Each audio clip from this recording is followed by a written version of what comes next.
creo que ya me gané la fama. ¿Qué tal? ¿Qué tal, amigos de Revista Divergencia? Les doy la más cordial bienvenida a este webinar titulado Aprende en Casa. Realmente estamos muy gustosos de que estén con nosotros en esta quinta temporada, donde vamos a hablar de 30 temas durante el mes de septiembre, octubre y noviembre. Y pues contar con ustedes es muy importante, esperemos que sea de gran ayuda. Todos los temas han sido seleccionados para poderlos apoyar en temas que nos han sugerido y que consideramos muy importantes que estemos hablando de ello. Y el día de hoy hablaremos sobre el Aprende en Casa, la plataforma que surgió a través de la Secretaría de Educación Pública en sustitución de las clases presenciales, en el cual por la situación del COVID-19, pues tuvimos que recurrir a otras tecnologías y a otras formas de poder comunicar, más bien, o educar a los niños. Me da mucho gusto presentar a los colaboradores que tenemos el día de hoy. Realmente todos tienen mucho que aportar en este tema y le doy la bienvenida a cada uno de ellos. Los voy a presentar. Es la licenciada Laura Bautista Solís, quien es licenciada en Relaciones Comerciales por el Instituto Politécnico Nacional. Bienvenida, Laura. El egresado Rodrigo Jaramillo, ya maestro, Rodrigo Jaramillo de la Escuela Nacional, Benemérita Nacional de Maestros. También tenemos al licenciado Josué Gallardo, quien es licenciado en Pedagogía de parte de la UNAM. Bienvenido, Josué. Y tenemos también a la licenciada Silvia Martínez, quien es abogada de la UNAM. Bienvenida, Silvia.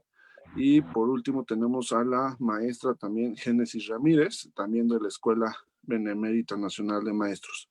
Y bueno, realmente hablar con ustedes de este tema de Aprende en Casa, pues creo que ustedes van a poder sugerir, criticar y poder dar opiniones constructivas. Realmente el proceso de la creación de Aprende en Casa pues fue algo que se creó al vapor, derivado de la necesidad. Definitivamente no estaba bajo una planeación educativa y que se han hecho esfuerzos máximos para que esto funcione y los niños no se queden sin clases. Eso me gustaría resaltar. Pero también creo que ustedes pueden ir abordando temas muy importantes y me gustaría empezar con Rodrigo Jaramillo. Que nos pudieras explicar la forma en la que se ejecuta, cómo se lleva a cabo el Aprende en Casa.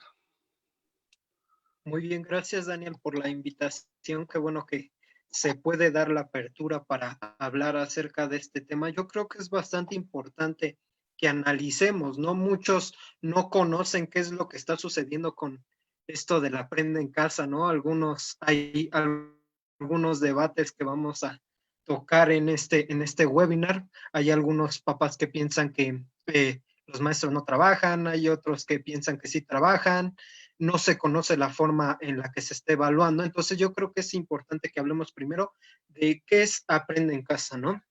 Y este es Aprende en Casa 2. Déjenme comentarles que este es Aprende en Casa 2. ¿Por qué? Porque, como conocemos, dentro del ciclo pasado, se trabajó para cerrar el ciclo con Aprende en Casa 1.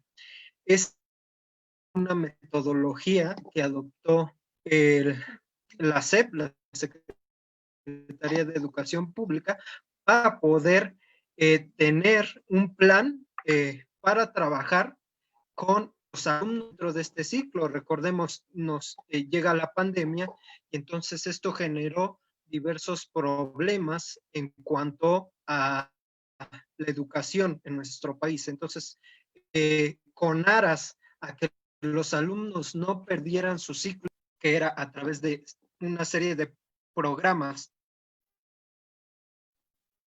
en horarios determinados, pudiera tener clases dentro de su casa, ¿no? A través de la televisión y a través de algunos videos en las plataformas digitales como YouTube y, como les menciono, en diferentes horarios. De hecho, se manejan 2 horarios para televisión abierta. Como les comenté, hay dentro de YouTube también pueden ver los videos que se van trabajando día con día. ¿Y cuál es la metodología que se utiliza? La metodología es el docente debe de hacer una planeación en donde él determine primero los planes y programas de estudio, que es en donde se encuentran las materias que los alumnos trabajan dependiendo del grado académico en el que se encuentran.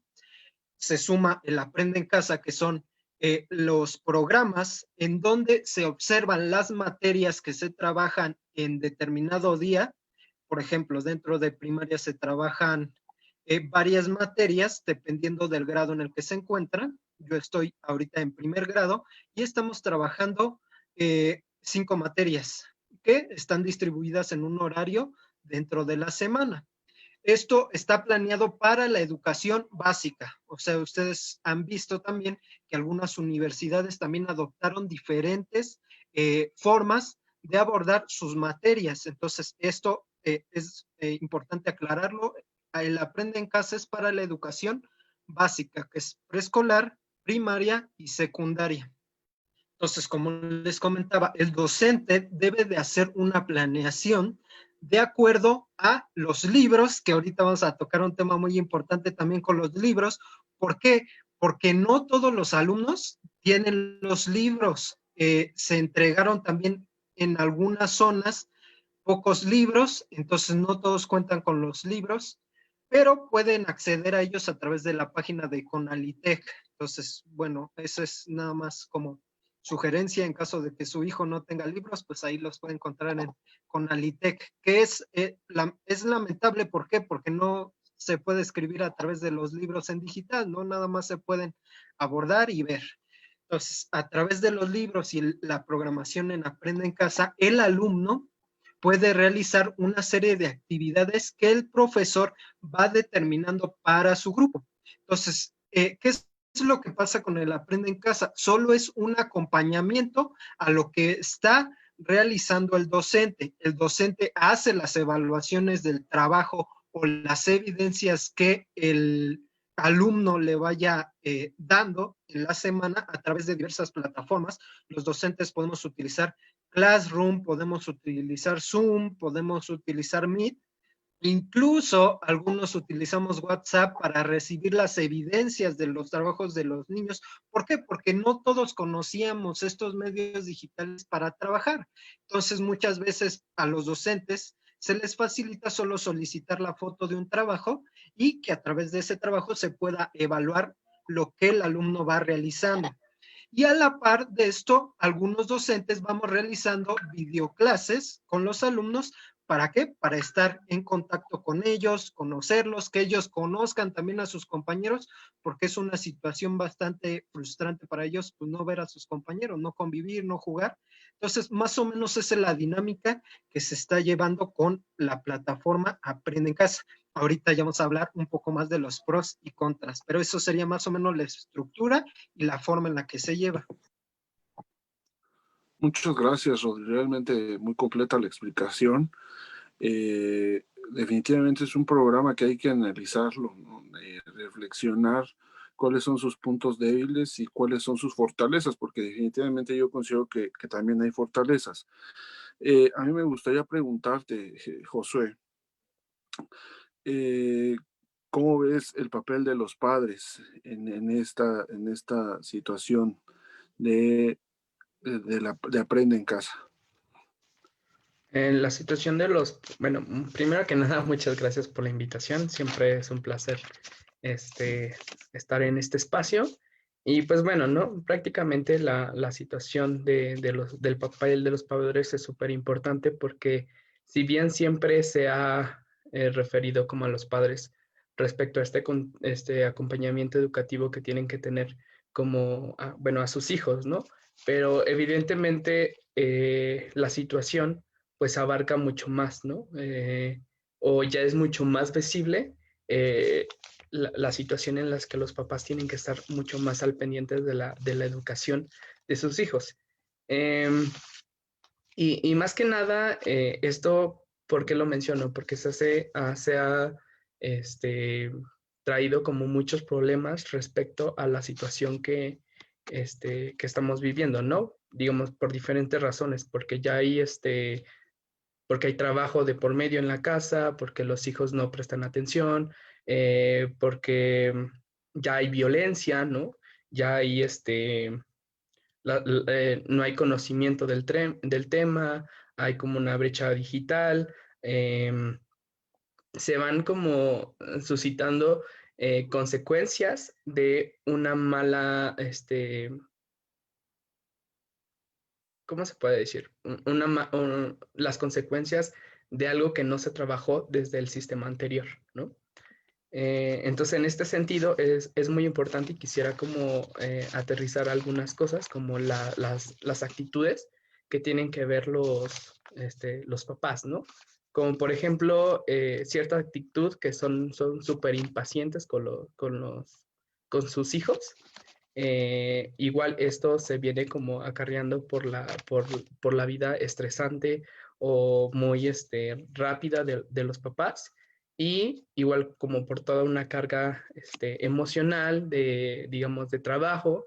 Si antes de la pandemia pues ya había como una carga de estrés, ahora como añadir un montón de factores más en la casa, ¿no? Como es el trabajo, como es la parte de la casa, ¿no? El descanso más las actividades de los hijos, pues se vuelve como un espacio como muy conflictivo. Entonces puede acarrear como consecuencias de violencia, ¿no? Igual otra actitud es que se sienten poco capacitados o poco, este, como muy lejos del, de lo digital, ¿no? De las tecnologías. Y creo que esto ocurre por primera desde la brecha digital que hemos tenido. Incluso hay unas estadísticas que los usuarios a Internet en el 2017, pues solamente era el 50% de la población mexicana, ¿no? Y, y uno, eso solamente es el acceso al Internet. Los usuarios con acceso a computadoras era el 40%. Entonces, esto también implica un problema, porque de entrada no hay accesibilidad para los papás, ¿no? Y después, ya digamos que los que tienen no saben cómo utilizar los medios digitales, ¿no?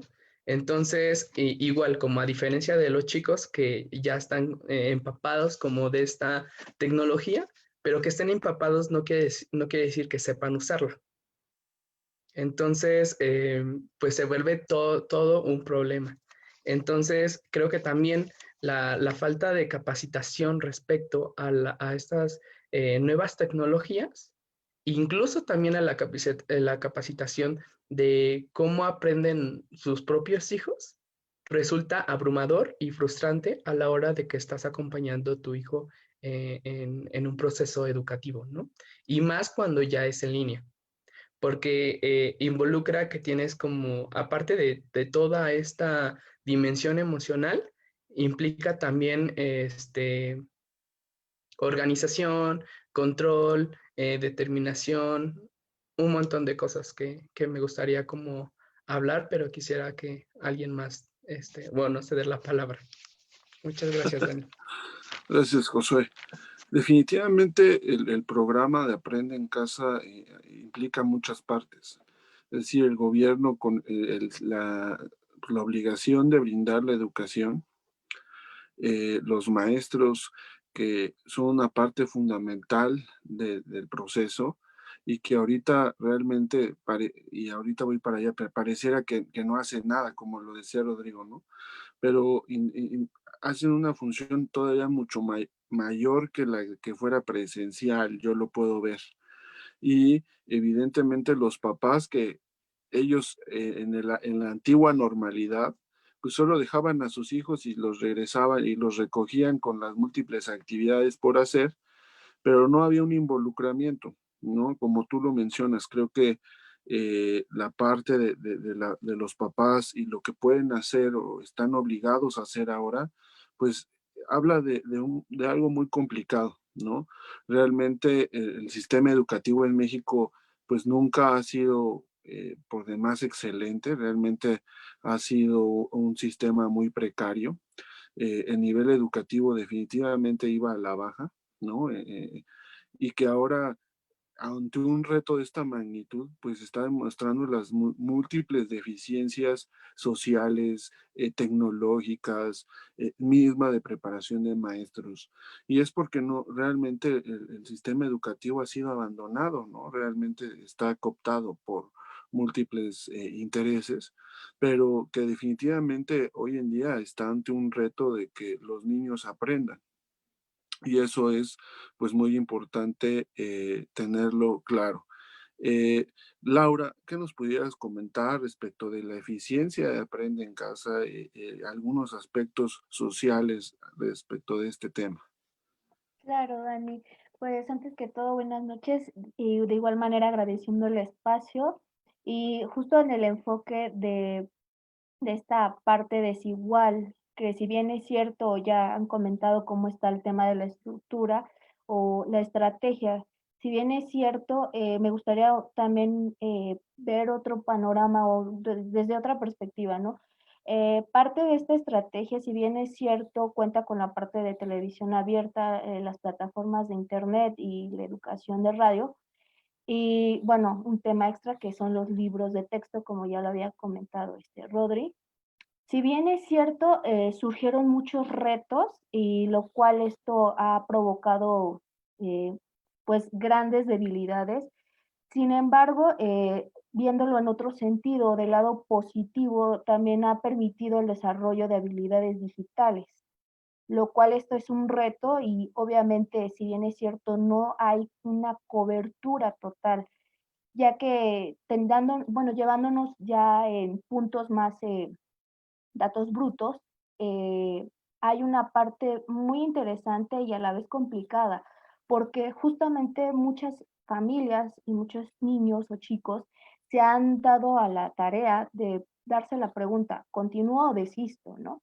Entonces es un tema muy impactante a nivel social, ya que con base a unas estadísticas de la Encuesta Nacional de Disponibilidad y Uso de Tecnologías de la Información en los Hogares del 2019, recabó estos datos. En el ámbito urbano específicamente, cuenta el 76.6% de los hogares tienen acceso a las tecnologías, haciendo un contraste con el ámbito rural, el 47.7% de los hogares tiene acceso a la tecnología. Sin embargo, esto es meramente número, ¿no?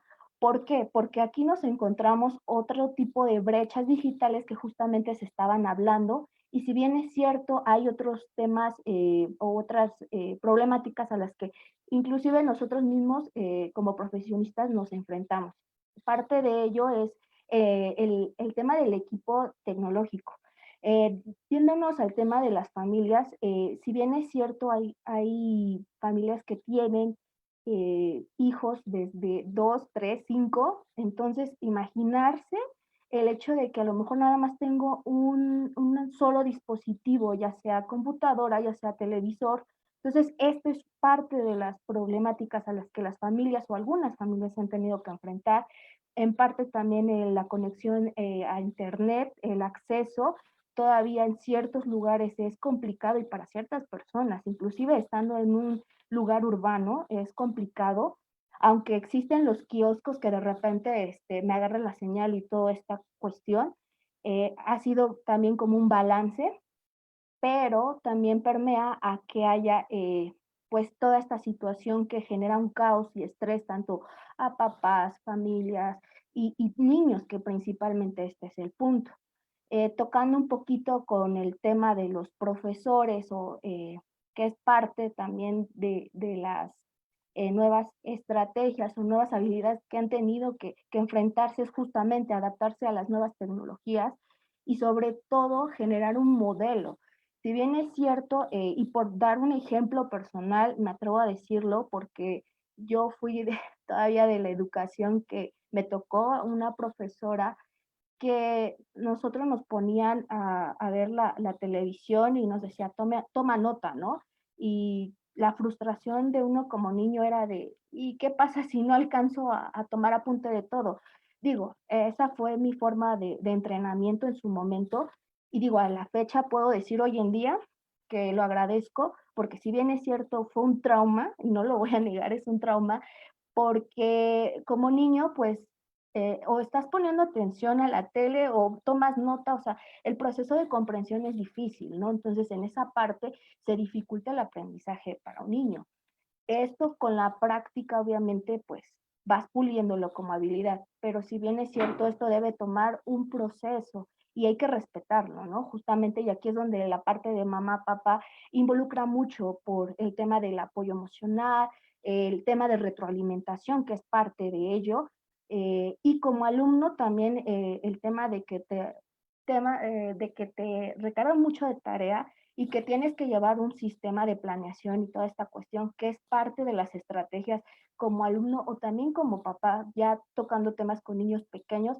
Entonces, básicamente es esto en el que se desarrolla todo un tema de desbalance. Sin embargo, también hay otro enfoque, el cual es el de la desigualdad, ¿no? Temas de condición socioeconómica, en temas de cuestión de raza, de género, por temas de ubicación geográfica, inclusive la institución, ¿no? Me atrevo a decir que hay instituciones que, si bien es cierto, ya tenían o ya contaban con un intranet, una infraestructura increíble y no pasó a grandes rasgos tanto problema. Sin embargo, está la otra cara de la moneda, ¿no? Que el hecho de querer planear todo en un momento, pues es complicado y complejo porque no se tenía previsto esto. Sin embargo, pues trabajarlo es un reto y aquí es justo donde quiero entrar un poquito más en el tema de la diferencia de educación virtual y educación a distancia. Creo yo de que es muy importante porque si hay diferencia y en qué se diferencia una de otra. La educación virtual se basa en el tema de diseño y desarrollo de contenidos. Aquí, si bien es cierto, se necesita una conexión a Internet, aquí hay interacción con el profesor mediante una plataforma de multimedia y bueno, todos los materiales que pudiesen crear como este acceso o esta experiencia, ¿no? De educación virtual. ¿Y cuál es la diferencia con educación a distancia? Bueno, aquí simplemente el objetivo es que se supla la educación presencial, tal cual. O sea, tenemos el control sobre el tiempo y espacio, ritmo y aprendizaje en nosotros mismos. O sea, que no es necesariamente la conexión a Internet. Y aquí me voy a temas de comparativa que vendría siendo la televisión abierta, que si bien es cierto, está estructurado, como ya bien Rodri nos comentaba, pues por horarios. Entonces, sí es una cuestión muy importante, pero como todo, hay que buscar un balance de cómo mejorar esta situación y me atrevo a decir que es parte de la creatividad tanto para enseñar, en el tema de los profesores es un reto, pero también como alumno es el tema de tener creatividad para poder aprender, ¿no? Y adaptar nuevas técnicas para seguir mejorando este punto. Muy bien, Lau. Fíjate que quiero ahondar un poco en una estadística que diste. El 70% de la población tiene acceso a Internet, 7 de cada 10, pero solo la mitad tiene acceso a Internet en su casa. Entonces habla de un 20%, estamos hablando como de 20 millones de mexicanos, donde realmente carecen del servicio de Internet, a diferencia de la televisión, que 9 de cada 10 cuentan con una. Por eso fue la intención de hacerlo a través de la plataforma televisiva y no solo de Internet. Pero esto que estás tocando realmente es muy importante. Revista Divergencia extiende su ayuda a los maestros que a lo mejor y se les dificulta la plataforma, o a los papás que realmente pues muchas veces desconocen los temas, ¿no? Yéndonos, siendo muy fríos, desconocen álgebra, aritmética, ¿no? Inclusive hasta la comprensión de lectura. Y pues definitivamente también hay que apoyarlos, ¿no? Realmente esa es la idea de este webinar, brindar el apoyo para que si alguien necesita, digo, la verdad es, somos muchos profesionales en este proyecto en el cual podemos dar un granito de apoyo, ¿no? A la gente que se la está viendo muy difícil. Realmente es un tema bien delicado este de la educación porque te encuentras con situaciones realmente de gente que pues no tiene acceso a internet y cómo se conecta a la clase y cómo manda tareas, ¿no? La televisión, a veces solo hay una tele y hay una peleadera si aprender o ver algo. Realmente es muy complicado y es por eso que es bueno dar estos tips, ¿no? Como lo decía Josué, el papá cumple una función, pero a veces también cuando no tiene las herramientas necesarias, pues no va a generar el progreso deseado, ¿no? Regularmente cuando los papás son profesionistas, pues ni tiempo van a tener porque están trabajando, ¿no? Y regularmente los que están en casa, pues no tienen los conocimientos básicos para poderlo apoyar, ¿no? Eh, no sé si quieras comentar algo, Josué. Sí, bueno, respecto a lo que decía Laura, que me gustó mucho, ¿no? Como hacer esta diferencia entre una educación virtual y en una educación a distancia. Y me gustaría como este mensaje como directamente a los papás de que se están sintiendo como abrumados y mal, ¿no? Porque no pueden seguir con este acompañamiento educativo de forma virtual. Y justo es en este mismo concepto, o sea, los papás no, en su lógica de función como papás, que tienen que sí acompañar en su proceso educativo de su hijo, pero que en este panorama es completamente difícil, ¿no? O sea,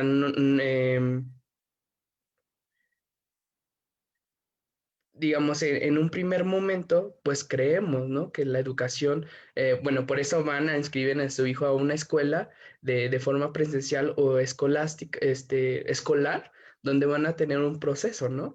Diferente digamos, a un proceso educativo a distancia, ¿no? Incluso los papás, digamos, en lo que se había en los estudios de homeschool, donde tenían como todo este proceso de que ellos buscaban sus propias estrategias, sus propios métodos, sus propias técnicas de cómo enseñarles a sus hijos y podían mezclar las cosas con su trabajo. Entonces, y nosotros de lo escolar, adaptarlo a un dispositivo que es nuestra casa, donde vamos a mezclar todo, pues evidentemente se vuelve eh, un proceso súper complejo, ¿no? Porque es nuevo incluso para los profesores, es nuevo para los papás, es nuevo para todo el mundo, incluso para el mismo hecho del homeschool, ¿no? Porque ya no solamente es una educación a distancia, sino una educación virtual y entonces queremos que ese, esas habilidades o esas capacidades que tienen que tener un tutor en educación virtual, las tiene que tener ahora el papá, ¿no? Entonces, creo que estamos pidiendo demasiado a los papás, ¿no? Y que creo que todo el esfuerzo que están haciendo es demasiado, ¿no? O sea, como, y tenemos que reconocerlo, porque incluso el dedicarles 2 horas a videos tutoriales de cómo usar Classroom o cómo usar Zoom, es un esfuerzo, ¿no? Y vale la pena también como reconocerlos a sus papás de que están haciendo lo posible para incluirse a esta nueva normalidad.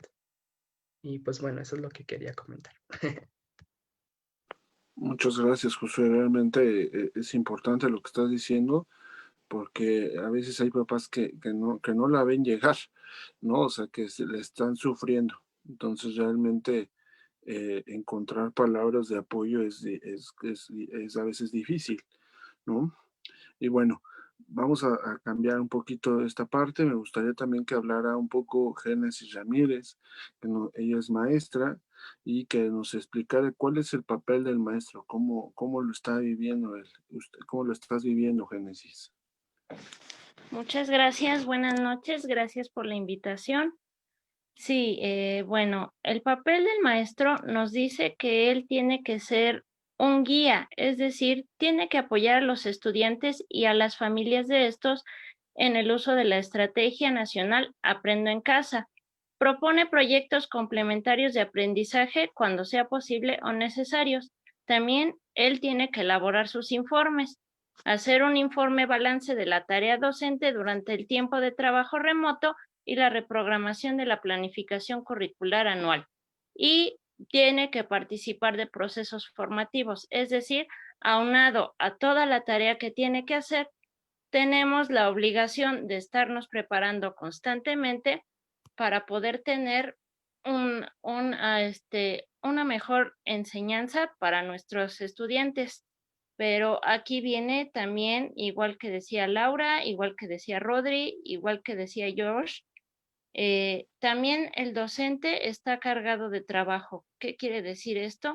Que no es nada más preparar la clase, que se tiene que hacer de manera muy concreta para para los niños e igual para los adolescentes.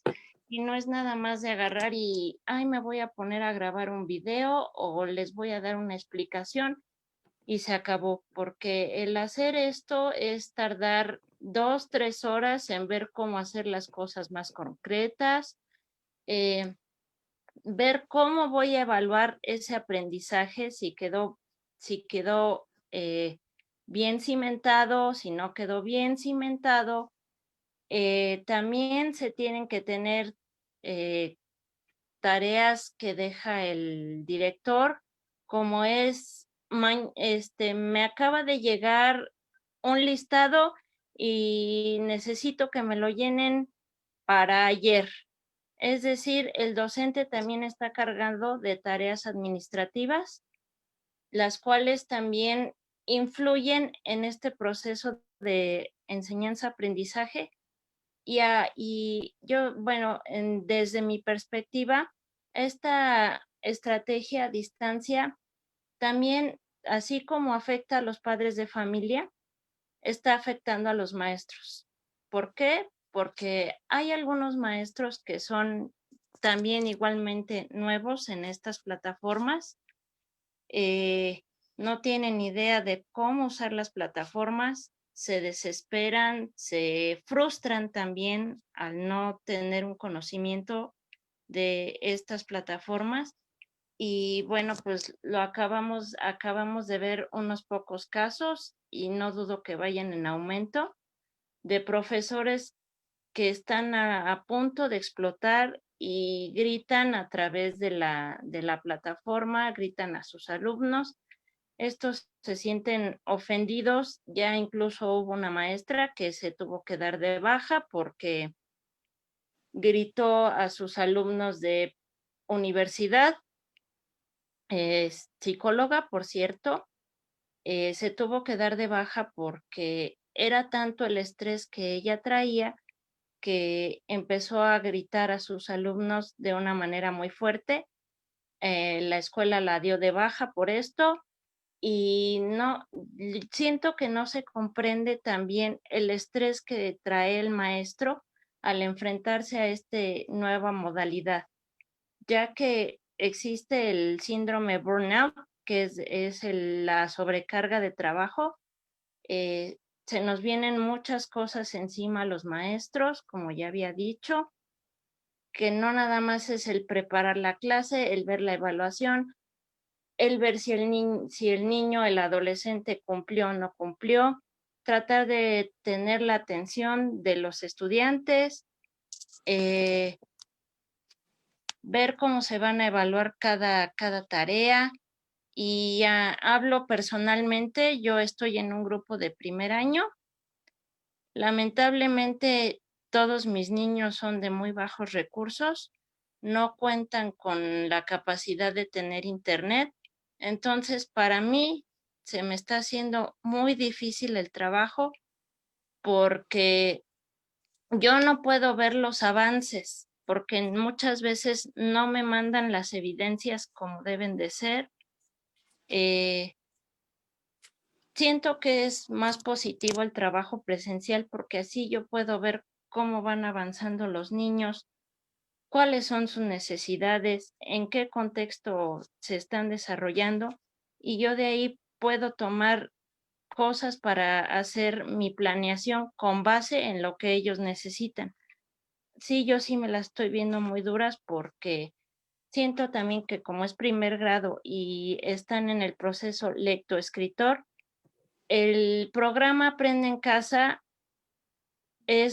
no digo que sea tan malo, pero yo a mi opinión necesito saber en qué proceso se encuentran los niños. Lamentablemente no lo puedo saber porque como digo, como dice Laura también, ellos son de las personas que lamentablemente no tienen un acceso a Internet. Entonces, para ello, necesito yo saber cómo va ese proceso y es mucha carga de trabajo estar teniendo que llamar por teléfono, a ver, léeme, y la mamá, es que ya se me va a acabar el crédito. También considero que o sea, el programa sí ayuda, pero no está contextualizado. No se puede hacer un plan de trabajo considerando la diversidad de contextos que se manifiesta aquí en México. Muy bien, Génesis, por tus comentarios. Creo que junto con Rodrigo, que son personas que están en este programa, pues pueden detectar las deficiencias de forma concreta, ¿no? Definitivamente debemos de tener claro que esto no estaba presupuestado, o sea, a partir de ahí eh, no se puede hacer una crítica tan dura, porque fue algo que pasó a nivel mundial y que al final pues cada quien con sus elementos, con sus herramientas, está haciendo lo mejor que se puede, ¿no? México tiene altos niveles de pobreza extrema, y definitivamente el tema pasa por ahí, ¿no? O sea, qué tan preparados estábamos los mexicanos económicamente, tecnológicamente, para poder recibir algo así. Definitivamente queda evidentemente claro que no estábamos preparados, ¿no? Pero es algo que se tenía que hacer, ¿no? Era más difícil o era mucho más fácil dejar que todos quedan como si fueran vacaciones, y ahí sí habría una afectación severa a la parte del desarrollo de profesional del niño o del adolescente. ¿Por qué? Porque al final retrasarías exámenes, un grado escolar, era algo que no se podía detener y que definitivamente también nosotros teníamos que enfrentarlo, y que se utilizaron lo que se podía, ¿no? Yo sé que a veces es muy complicado esto. Eh, no sé, Silvia, aquí entras tú, la verdad es que te conozco bien. Me gustaría que nos hablaras cómo ayudar a los niños, ¿no? En esta parte de educación especial, porque se trata de educación especial, el sistema de aprende en casa, ¿no? Y definitivamente tenemos que estar alertas y cómo poder ayudar al niño, Silvia. Hola, buenas noches a mis compañeros. Muchas gracias, Dani, y gracias a Revista Divergencia por el espacio. Sí, antes de comenzar y responder toda la situación que conlleva la educación especial, pues me gustaría nada más dar un dato a corte del censo del INEGI 2020 y que se basa en que en México existen 7.1 millones de niños con discapacidad. Solamente niños, no personas, solamente niños con discapacidad, lo que representa el 6% de la población. Ahora, en este contexto, México siempre ha estado atento o pendiente de la Agenda 2030, cuyo objetivo 4 habla sobre una educación inclusiva que conlleva aceptación de aquellas actitudes especiales de los niños, sobre todo aquellos que han sido diagnosticados. En este sentido, haciendo alusión a los datos que ofrecía Rodri al principio, no había un programa Aprende en Casa para los niños con educación especial al término del ciclo escolar pasado. Fue hasta Aprende Casa 2 que surge este programa para niños especiales. Este programa consta de 16 programas con 167 contenidos. El detalle radica en que la gran parte del contenido que contiene el Aprende Casa Educación Especial es que está enfocado a un acompañamiento para los padres de niños con condiciones especiales o con alguna discapacidad. No obstante, en cuanto al contenido, otra vez volvemos al tema de que no estábamos preparados para una contingencia así. Otro dato importante a destacar es que la educación especial todavía es un asunto pendiente que tiene México por resolver, que incluso a veces los maestros no están preparados para la educación especial porque incluso tienen que retomar, ya se considera para ellos como maestría la educación especial. Y en este sentido, pues quiero comentar que la educación especial, como su nombre lo dice, atiende justamente a las afectaciones que pudiera tener un niño en diferentes contextos de su desarrollo psicoemocional, como puede ser personas con autismo, personas sordociegas, sordas, mudas, incluso con aspectos, a lo mejor no una afectación física, bueno, más bien con afectaciones físicas como síndrome de Down, alguna afectación o alguna falta de algún miembro de su cuerpo. Pero también están las enfermedades neuropsicológicas que si bien no se notan, también conllevan una situación especial porque no se ve, a veces como padres no lo puedes identificar. Si ya eres como un padre y sabes que tu hijo tiene esa educación especial, bueno, te puedes dirigir a este programa, pero si no lo sabes, aquí hago dos vertientes. El programa Aprende en Casa, normal, bueno, no quiero utilizar esta palabra normal, el Aprende en Casa que pasa en televisión y que es para la gran mayoría de la población, incluso también es poco inclusivo porque nada más está enfocado en las personas que tienen al total de sus capacidades. Y si bien podemos ver los programas de Aprende en Casa que aparecen personas que hacen explicación en lenguaje en señas, pues también dejan de lado a aquellas personas que cuentan con afectaciones de falta de vista o son, si son ciegas o no tienen, o están como con un autismo que a lo mejor no es identificable, vuelvo a recalcar esto, y a veces como padres es difícil también aceptarlo, ¿no? O reconocer las afectaciones neuropsicológicas. Ahora, el programa Aprende en Casa para Educación Especial, como ya bien lo dije, es un programa que está enfocado al acompañamiento para padres. Y si bien es bueno, creo que también carece de elementos para los niños, porque se enfoca por semanas en una discapacidad. Y entonces el programa, esta semana la semana que pasó, tocó lenguajes sordomudos. Entonces, para personas ciegas no había contenido. Ahora, la siguiente semana que viene para personas con autismo. Pero entonces, ¿qué pasa con las otras personas que tienen otras afectaciones? Esa es una crítica que lo personal hago al Aprende en Casa, con educación especial. ¿Por qué? Porque también si bien también como padres necesitamos acompañamiento, ya lo he dicho, o sea, todos los niños son un mundo, pero los niños especiales son un mundo más. ¿Por qué? Porque también necesitan elementos diferentes, tienen materiales diferentes, las texturas que tú les puedas ofrecer a los niños que no tienen alguna discapacidad, no son los mismos elementos o materiales que les puedes ofrecer con alguien con autismo. Entonces, ese es ahí donde también hago la crítica porque realmente el sistema no estaba preparado. En México se habla de la educación inclusiva, pero no se tiene.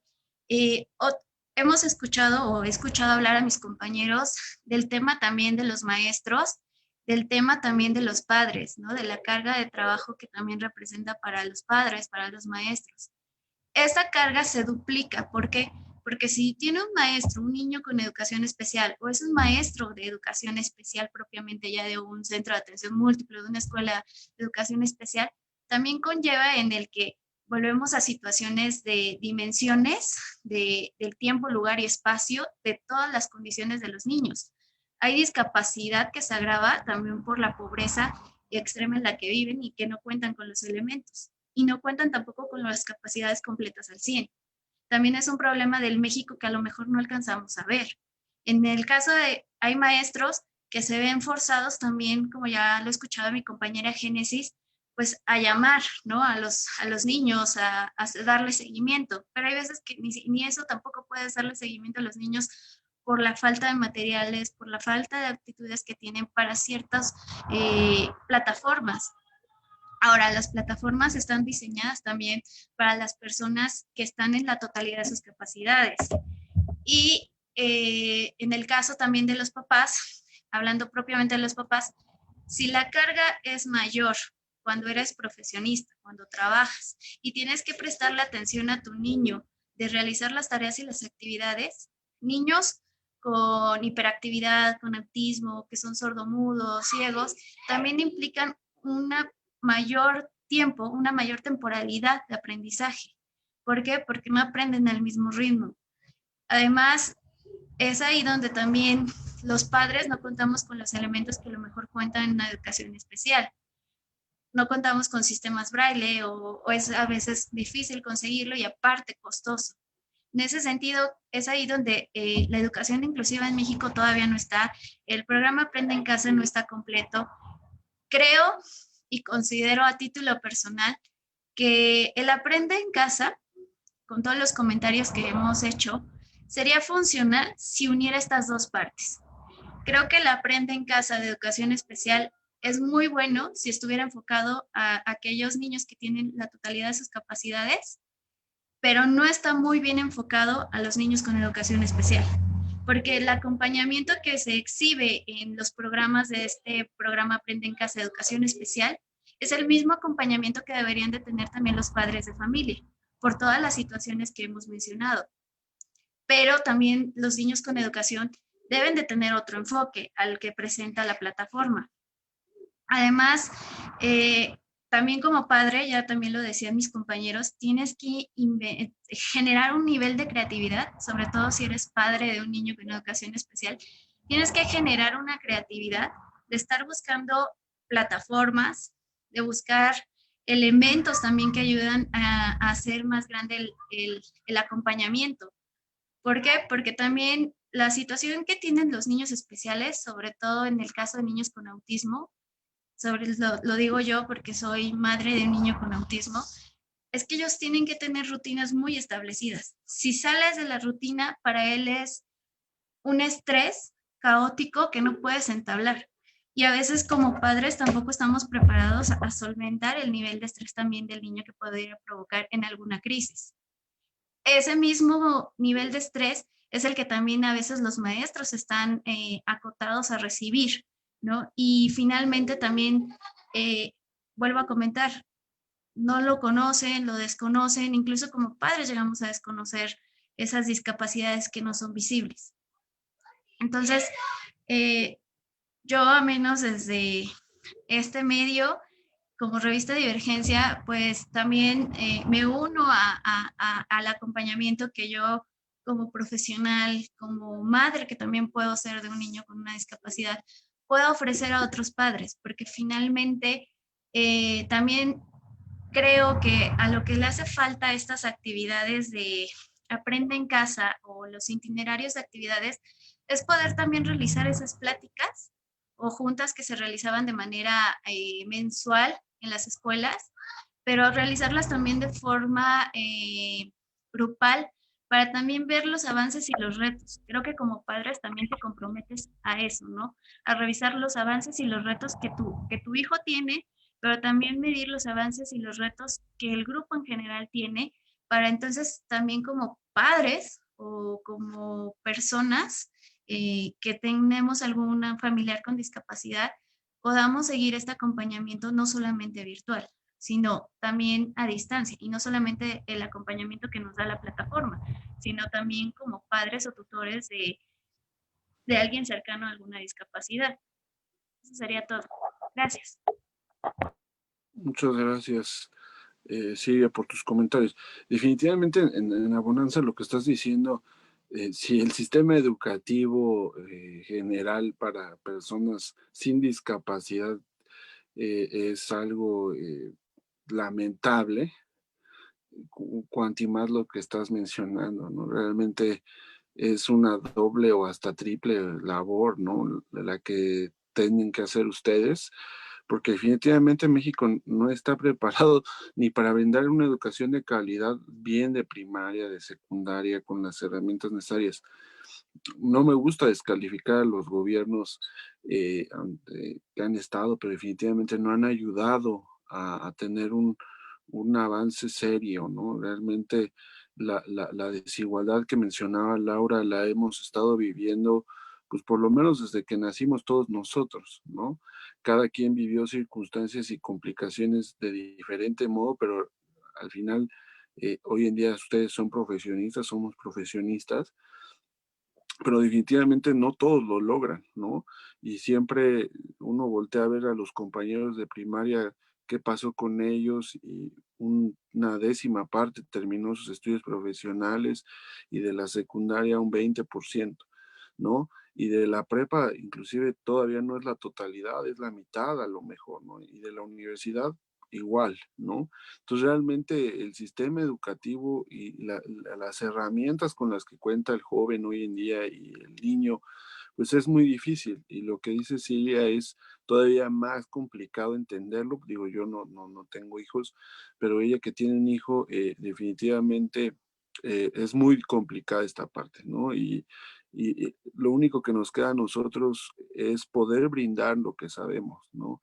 Que lo que hemos adquirido con mucho esfuerzo, poderlo compartir, poder ayudar, y que los que vean este video pues puedan sentir que en estos momentos, o cuando lo lleguen a ver, pues buscarnos si algo se les complica, ¿no? Eso es lo que podemos hacer, porque realmente el progreso de educativo pues va a seguir así, ¿no? Realmente no se sabe, hasta a ver, a lo mejor aprende en casa 3, ¿no? Y ver qué evolución ha tenido. Definitivamente ha tenido una evolución al 1, pero aún así está perdido, o sea, está perdido el esquema, está perdido la funcionalidad, los objetivos, y seguramente el próximo semestre del próximo año vamos a estar en las mismas condiciones. Todavía no hay manera de confiar en esto. Y bueno, vamos a leer rápidamente algunos comentarios que nos han hecho los que nos han estado viendo, y me gustaría que cada quien diera una conclusión sobre sus comentarios que nos han dado. Nos dice Ricardo García: con este sistema no se cumple la necesidad de interactuar de las personas y vuelve tedioso cualquier actividad.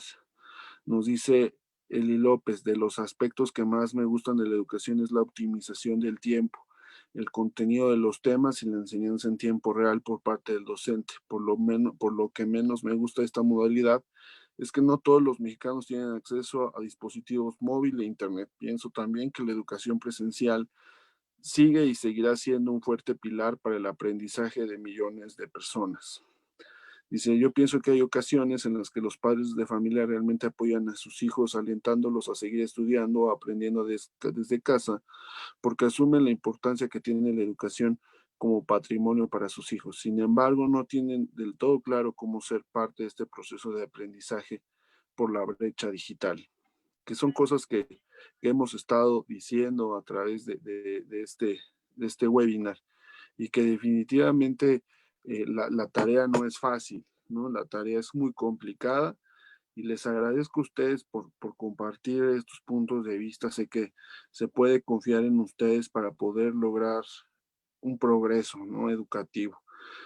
A pesar de las adversidades que sufrimos nosotros, y podemos aportarlo para los demás, poder complementar en lo mucho o lo poco que se nos requiera, ¿no? Y es una tarea ardua y muy complicada. No sé qué nos quieras decir, Rodri, a los comentarios, a lo que hemos dicho, amigo. Adelante.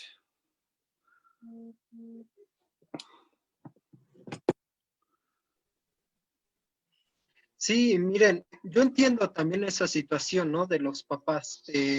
Yo trato igual de hablar con algunos de los papás que tengo en mi grupo, y pues la verdad la situación es compleja, ¿no?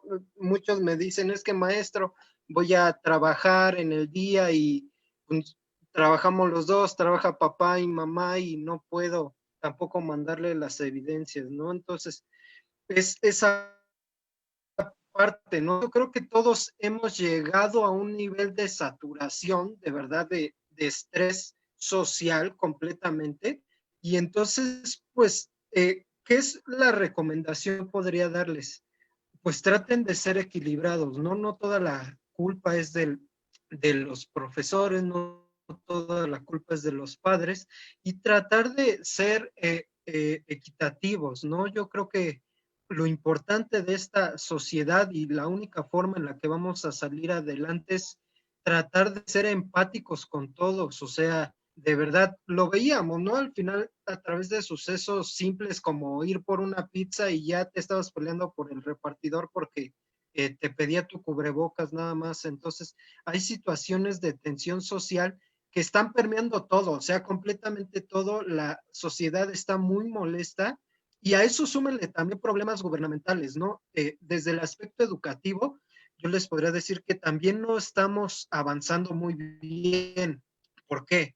Si mal no recuerdan, el proceso educativo a través de la reforma que se hizo hace algunos años con el presidente Peña Nieto y que estaba como secretario Nuño, pues estos cambios, acuérdense que la reforma que se le hizo al artículo 3 se derogó la reforma. Entonces esto también afectó completamente los planes y programas de estudios. Y este sistema que ahorita estamos trabajando es un híbrido de 3 sistemas, o sea, es aprendizajes clave, es la nueva escuela mexicana que tiene planeado que se venga el plan y programa en el 2021, más aparte los planes y programas que se trabajaban en el 2011 a través del proceso que trabajó Felipe Calderón con la reforma y, bueno, el plan de estudios 2011. Entonces, estamos trabajando con un híbrido dentro de la educación. Ahora, yo siempre lo he comentado en todas las conferencias en las que participo y algunos debates, la sociedad actual y la educación en México está teniendo un rezago bastante fuerte. Recuerden, el año pasado hubo problemas de agua y esto hizo que se suspendieran clases. Hace 3 años, con el sismo del 2019, se suspendieron clases y ahí sí no hubo otra forma de trabajar.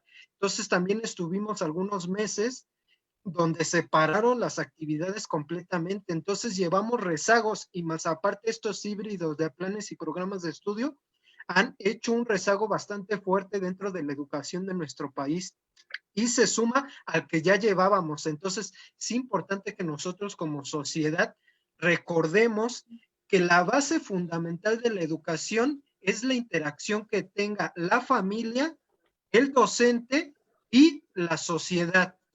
Mientras nosotros estemos trabajando y vinculando de forma fuerte esos 3 pilares de la educación, podremos salir adelante. ¿Por qué? Un docente que apoya al papá y un papá que apoya al docente brindará mejores estrategias al alumno. Es importante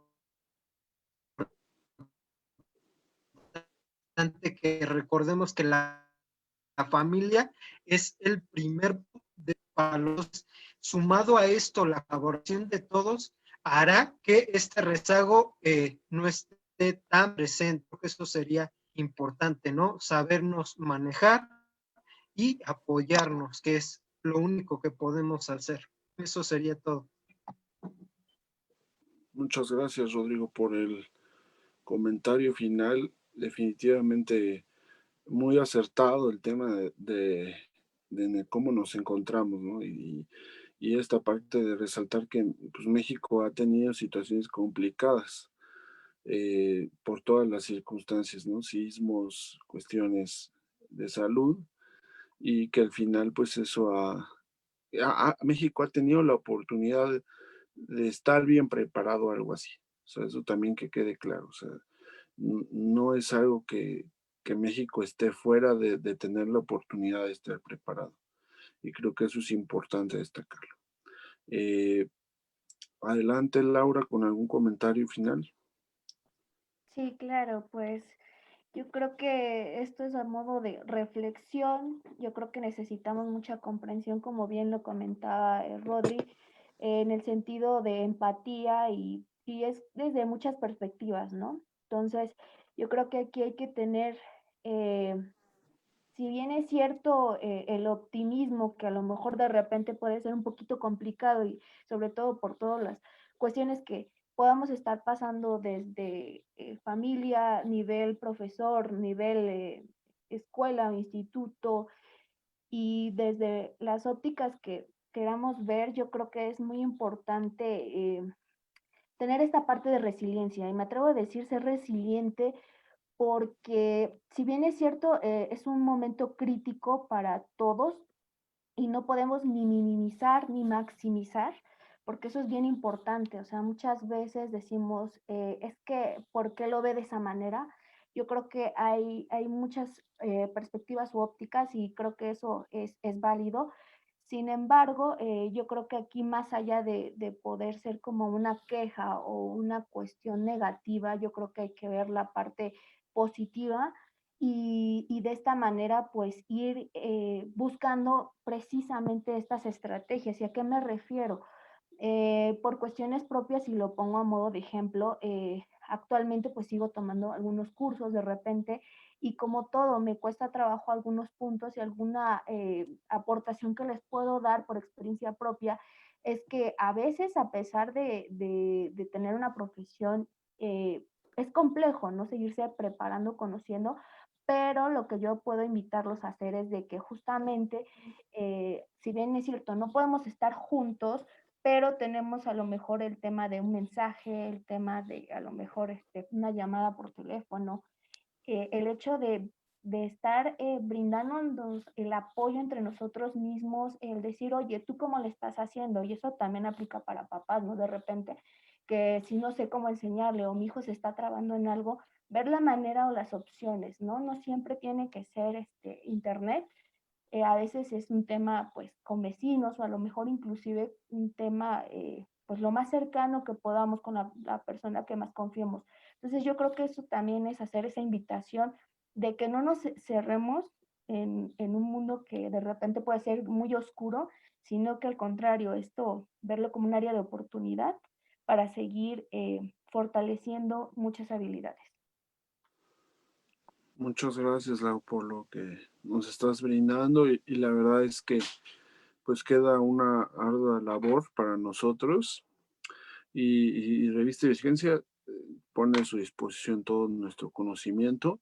Escríbanos si tienen alguna duda, algún comentario. Están todas nuestras plataformas disponibles, mensajes, el WhatsApp, para podernos hacer llegar sus inquietudes y definitivamente brindar el apoyo en este momento de crisis en el cual hay mucha complejidad. Está muy complejo cómo poder ayudar hoy en día a la juventud, a la niñez en este tema, porque todo esto se verá impactado no ahorita, sino en unos años, ¿no? Cuando tengamos jóvenes más con conocimiento o más ignorantes. Y esperemos que sea con conocimiento. Adelante, Josué, tu comentario final, amigo.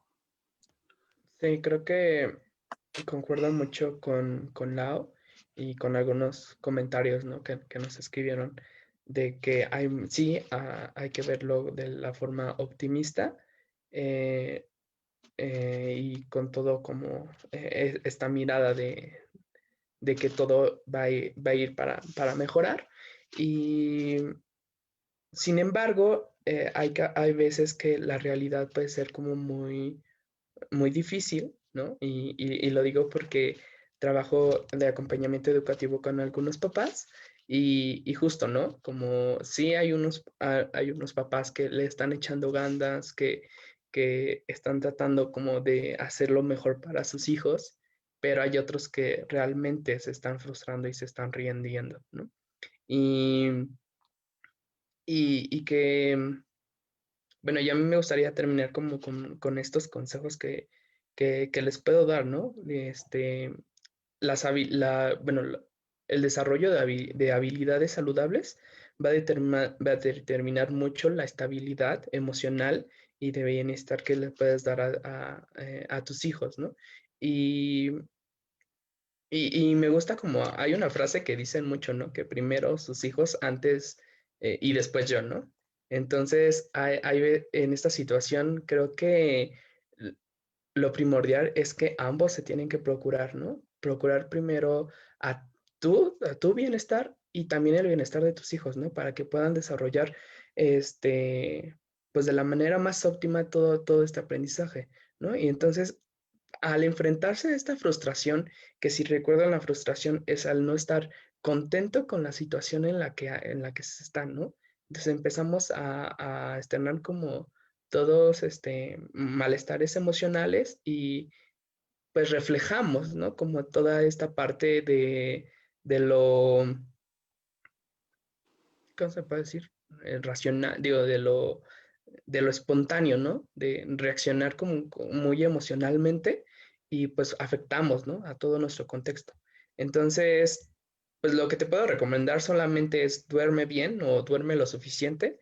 Ten como actividad física durante las clases, enseña a tus hijos a que se muevan, a que se distraigan, pero nunca utilices como las tecnologías de distracción, ¿no? Imagínate por un montón de horas ahí estando como en la computadora en clases y luego ya están como muy cansados y dicen, ah, bueno, ahora para descansar ponemos Netflix, ¿no? Entonces, justo no va por ahí, sino que aprende también a disfrutar de tus relaciones personales con tus hijos y con tu familia. Y y eso es lo que, los tres consejos que les puedo dar y con esto terminaría mi participación. Muchas gracias, Rodrigo. Josué, perdóname, ya te ando cambiando el nombre. Discúlpame. Adelante, Silvia, con tu comentario final. Muchas gracias. Bueno, como conclusión, quiero decir que sí estoy de acuerdo con los comentarios de algunos, de algunas, a los comentarios que ha hecho la audiencia, de que efectivamente parte de lo bueno que puede tener Aprende en Casa, pues es la optimización de los tiempos, justamente porque los padres, y bueno, parte de este Aprende en Casa 2, ¿no? Que se ve en varios canales, en varios horarios, y creo que eso permite optimizar a los padres, pues, el acompañamiento con los hijos. Pero también me gustaría como ir más allá de que hace un rato yo hacía el comentario de que creo que lo que tiene el Aprende en Casa de Educación Especial debería también ser complementado en el Aprende en Casa, eh, en el Aprende en Casa general, porque finalmente el problema que se vive es justamente que los padres no estábamos preparados para educar a nuestros hijos en casa en cuanto a actividades de conocimiento. Propiamente los educamos con valores, ¿no? Y entonces pues, sí tenemos que usar la creatividad. Como padre, pues yo te invito a usar la creatividad. A lo mejor no tenemos todos los mismos elementos porque incluso existen muchas realidades en México y obviamente en eso está la pobreza. No todos tienen acceso a una televisión, no todos tienen acceso a internet, no todos tienen acceso a una computadora o un dispositivo móvil. Pero en la medida de la posibilidad de que tú tengas algún celular o algo con lo que tú puedas compartir, pues usa la creatividad, trata de buscar aplicaciones que permitan el sano desarrollo de tu hijo. Hay muchas aplicaciones que sirven como este acompañamiento. No sé si la pudieran compartir. Son aplicaciones que propiamente son para niños con discapacidad, que son completas, que te permiten aprender incluso como papá el lenguaje de señas. Eh, y aparte, pues obviamente los consejos que como papá te puedo dar, de papá a papá, es pues lo que dicen mis compañeros, ¿no? No te desesperes, respira. Finalmente, los primeros recuerdos que tenga tu hijo en la primera infancia van a ser los recuerdos que van a tener para siempre. Y que aunque es un momento de estrés para los papás, para los niños, que sea tu hijo que recuerde que esa época en que estuviste en casa, lo estuviste apoyando a estudiar, que estuviste aprendiendo con él, que los dos estuvieron aprendiendo, porque siempre padres e hijos vamos a aprender algo nuevo. Y pues también otro consejo que te puedo dar es que pues a, establezcas esas rutinas, ¿no? Finalmente, cuando tú llevabas a tu hijo a la escuela, ya tenías una rutina. Establecer las mismas rutinas que puedas tener como si fuera tu hijo a la escuela, justamente para que no se desacostumbre a lo que era su actividad, ¿no? Su actividad cotidiana. En la medida de lo posible, pues trata de, como papás, tener arreglado a tu hijo como si fuera a la escuela, con el uniforme, tener su espacio